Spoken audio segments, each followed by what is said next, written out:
All right, let's jump right in.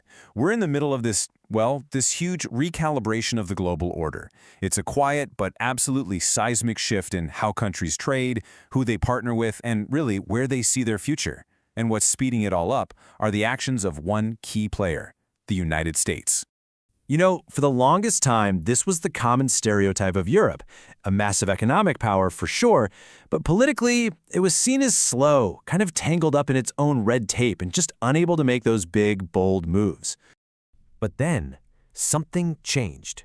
A new reality hit. Faced with a United States that was suddenly, unpredictable, that old stereotype really started to crack. Europe was being tested, and honestly, its reaction caught a lot of people by surprise. Instead of just lashing out or, rolling over, a totally different strategy took shape. It wasn't loud, it wasn't dramatic. It was this quiet, calculated shrewdness, a pivot that showed Europe was thinking way, way ahead. So let's start with part one, the story of how Europe completely shattered that old stereotype and really defied everyone's expectations. So what kicked all this off? Well, it was President Trump hitting the world with the highest U.S. tariffs seen in almost 100 years. And this wasn't some minor disagreement. This was a move that risked a full-blown trade war across the Atlantic, threatening to blow up global inflation and mess with supply chains everywhere. So how did Europe handle this? Not with a big, loud fight, but with what you could call a quiet pivot, a really deliberate three-step strategy of adaptation and long-term thinking.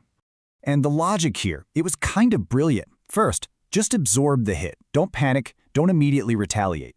Second, whatever you do, do not escalate the conflict. Avoid that downward global spiral at all costs. And third, and this is the real genius of it, use that breathing room you just created to go out and aggressively diversify your partnerships. And you got to understand, this wasn't them just sitting on their hands. No way. This restraint was an active choice. It was a calculated move that gave them the political cover they needed to go forge new alliances and basically redraw their own trade map, totally separate from what Washington was doing. And just how big was this diversification?